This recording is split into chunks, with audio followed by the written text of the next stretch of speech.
Ladies and Germans, how are you all doing? This is Koruck. This is Ringroo. Hello, hello, hello. I'm back. He's back. We're back with more SDL League. This is Division 2 on Kositritsa. Rank, what's going on? On the left-hand side in the blue, we have SirDaniel playing Koruck, 559, with a Maverick income. Right-hand side in red, we have Vlad, otherwise known as Flix, playing as the Romanian Cavalry Division, 8th run, also with a Maverick income.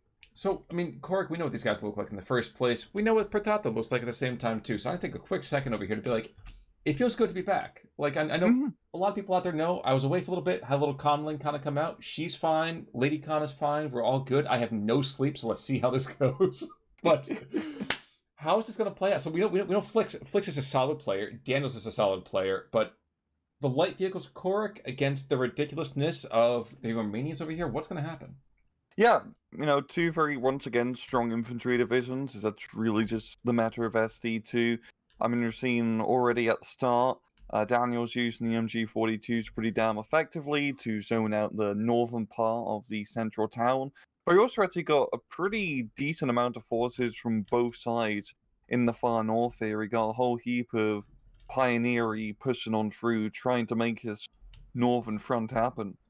Yeah, and honestly, against those Chasseurs and even these Pigrens, all those kind of this entire scratch defense over here, I don't think they're gonna be able to stop them. Those Death's Heads are kind of beastly to get against.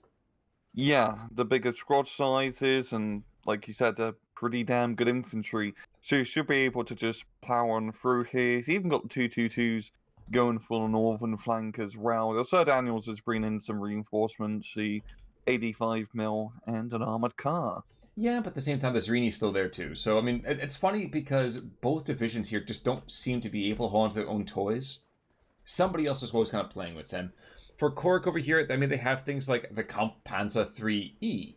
So, Boyd to stuff that direction. The Romanians over here have their Zrini. So, I mean, they have nice kind of, not quite Boita, but, let's say German Lend-Lease. So it's fascinating. Like, nobody can play with the stuff that they brought initially to the fight. Yeah, everyone just kind of, took some toys from their friend's house and just, kept playing with it. Exactly. It was like no takesy backsies. And you can see to the north and south, like you said, the Venatori over here pushing back the Chasseurs, pushing back the Pioneers, pushing back the Grenadiers, excuse me.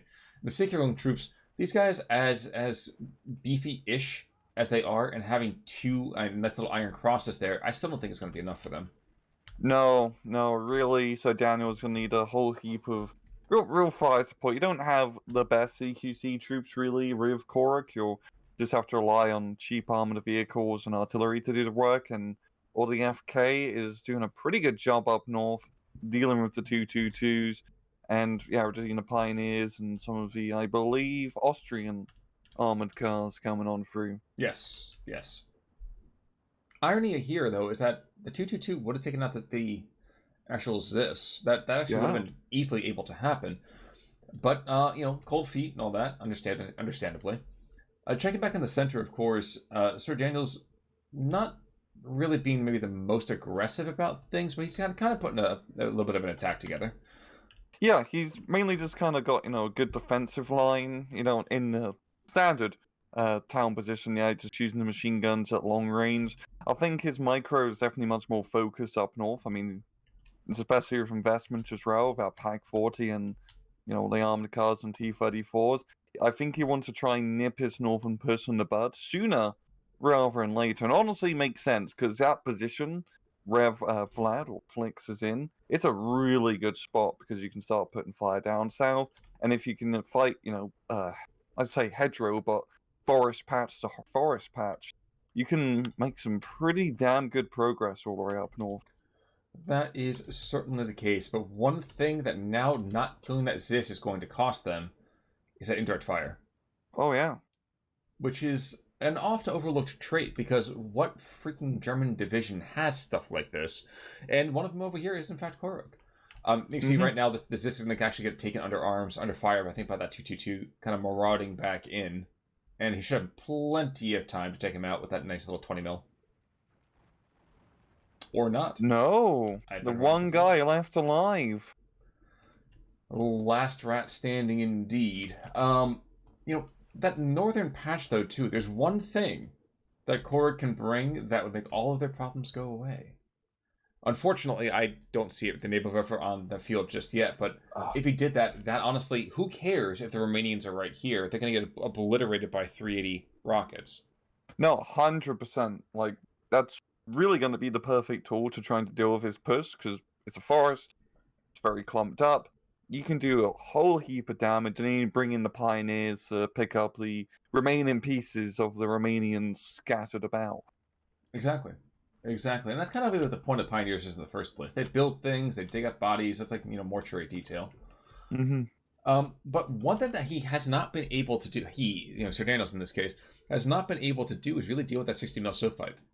No, it's been doing a damn good job. Once again, just superiority of firepower here from Flix, using the infantry, and as you've seen, just a little bit of indirect artillery to, make push to push from forest to forest.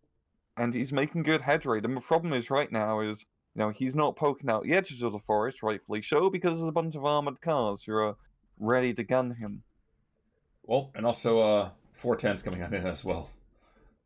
Unfortunately, that 410's probably going to take some, maybe a light critical or so. And with that Zis just not really doing a whole lot. I mean, that anti-air is just going to get out scot-free. Mm-hmm. We're seeing the armored cars actually do their work here, completely suppressing the infantry.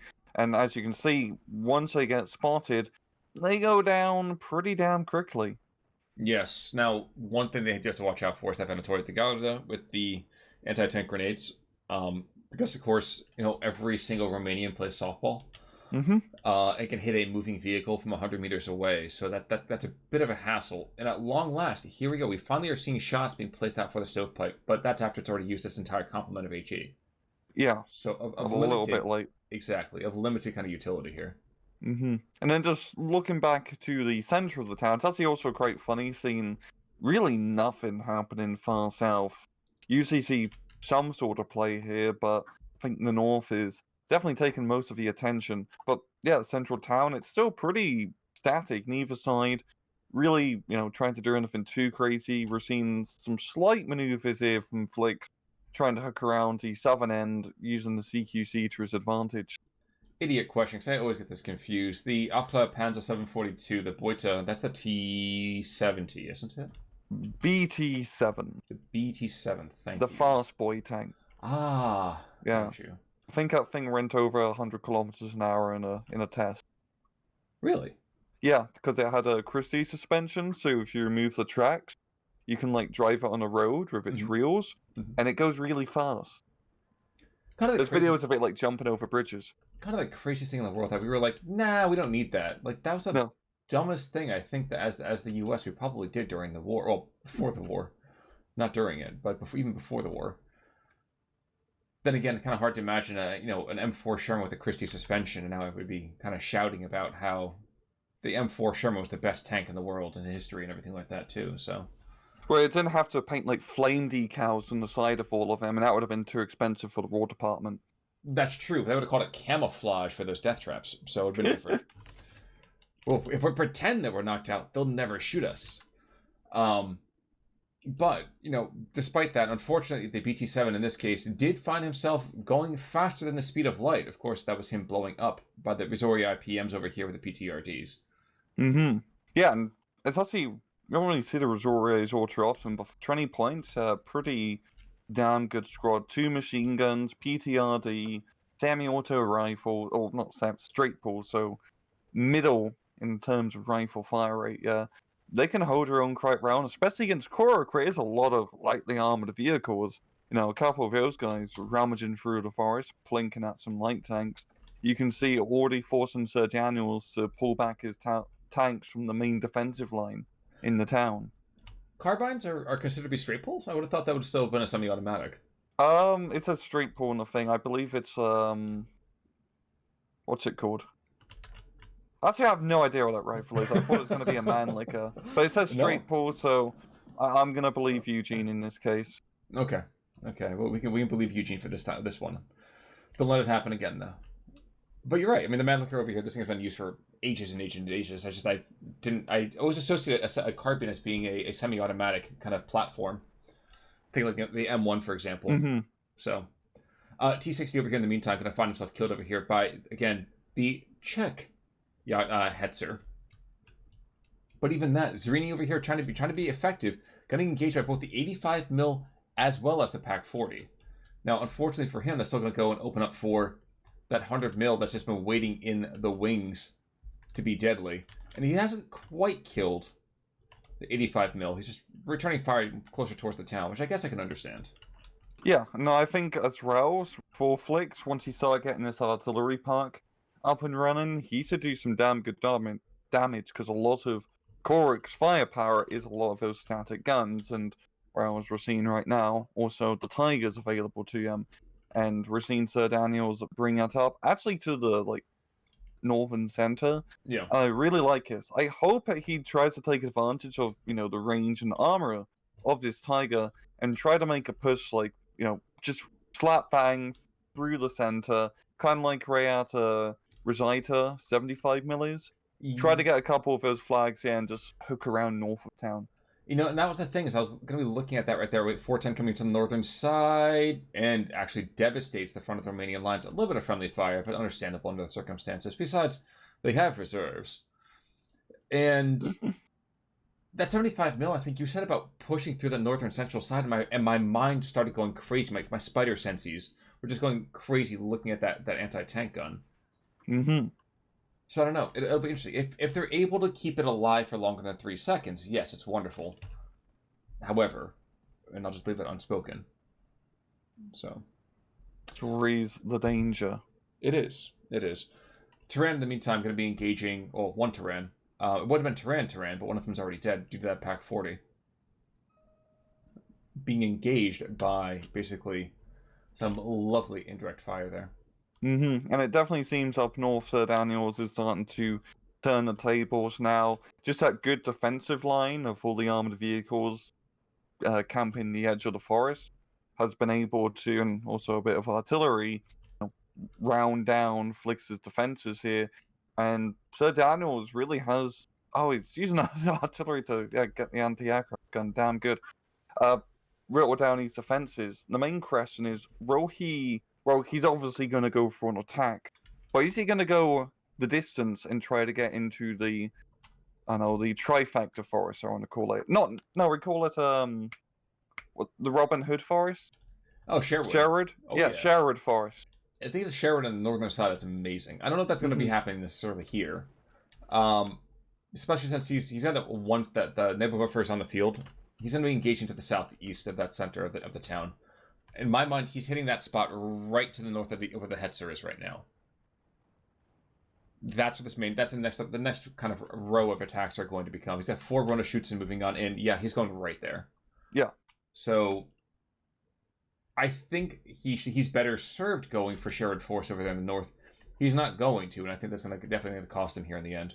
Mm-hmm. There's just enough pressure down south here from Flix, especially now the southern attacks going on with the Kalasari motos, and now SirDaniel's having to bring in those land shoots to hold the line. It's just kind of being dragged all over, and that's perfect here for Flix because it allows him to, rebuild those defenses up north, get that 100 mil. He doesn't really need anything too crazy because if you hold on to the northern forest, it's still a choke point. You throw in a few pioneers, some angry death-head Romanians, and they can do quite a number against the Sartan troops. They can, and the Feld de Gendarmerie is not quite widely spaced enough to compensate for that. Though I always do love seeing them included in decks. Mm-hmm. Oh my... No, he's wasting the entire freaking neighborhood barrage on just the 75 mil. No! Oh. Actually, did he lose the Tiger to yet? Nope. Okay, no. Tigers are southeast of the neighborhood. Yeah. Here's this entire thing of Venatori moving on in. No, this is when you obliterate an entire area. You don't shoot for one target. I understand why. I do. So maybe it's my inner kind of fatherly patience coming to the fore right now. And he's probably he kills of course with one stinking rocket. But it just it's an area. I know what you mean. Because he really should have used probably more regular artillery, or it's not... Yeah, okay, in B phase he does have access to 122 mils, which would have been a better use case for that example. But like, yeah, if he is an Abraham in the front line here, especially in this town position, because it seems like his position is going to collapse soon. The Vanatoris outnumber the rather depleted land Shuchens and Rona Shuchens here. I mean, the Tiger can try to do its best, but Tigers and towns aren't exactly, their favorite environment. Also, please look at the attack beacon right there, and please look at the fact that we have a 100 mil shell moving in right now. Oh, yeah. So he's resetting the naval buffer. Great, but now you've also wasted time that's going to be spending trying desperately to reload. And naval buffer, it's one of those things, like, once you know it's on the field, it almost loses a lot of its effect. Yeah, because very much shock and awe of the initial strike. Mm-hmm. That's like the nice thing about MLRS, all the rockets come down at once. Exactly. Unless you play Warno, it takes them like 2 minutes to fire off an entire barrage. That's true. Or you're playing the Desert Commandos over here from SD44, and at that point the arty party goes on for 5 minutes. Mm-hmm. Now, we did just see the Hetzer go down. Tiger in the town actually ended up being quite effective. And, this knockoff kind of Kampfpanzer over here might almost be enough to be scary. Except the Noxus JDU-87 that's going to come in and obliterate the Tiger. He drops a load. Yep. Tiger gets blown. Great kill. Very good kill, yeah. And that right there's a bit of it's like a spot of bother, to put it as your people might have put it once upon a time. Because now without the Tiger, Koruck is really missing not all of its heavy tanks. It can still bring in 2 more. One more rather, But it's a really, really big piece of their assault kind of platform that's no longer existing. Mm-hmm.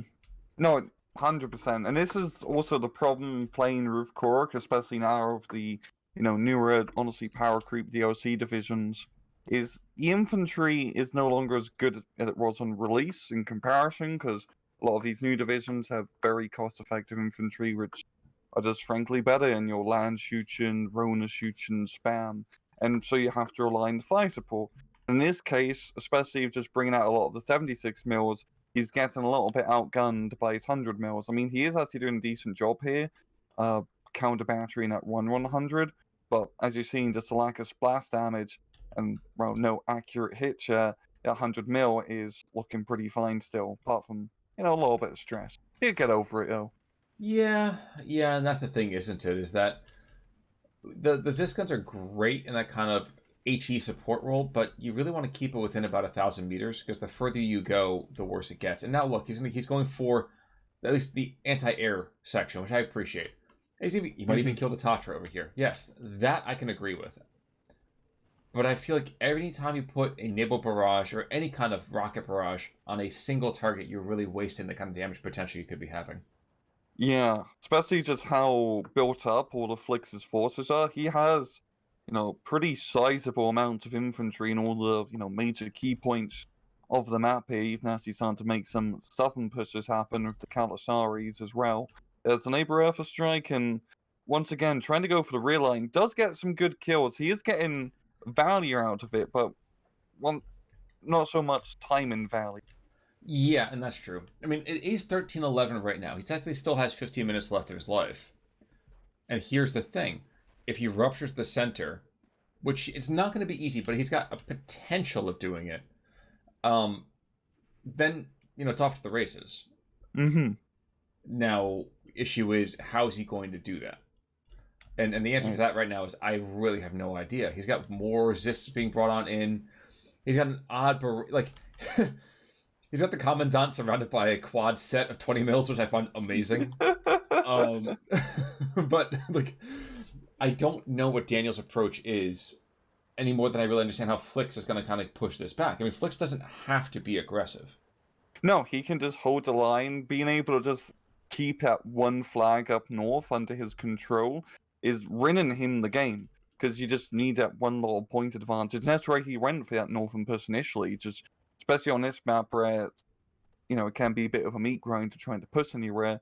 Getting that initial easy flag grab, as we saw here, has done him wonders. So he is now going to lose it. It's going to be a 12-12, but the points lead he's managed to get, and well, both sides being Maverick, he's still in a good position. Time is on his side.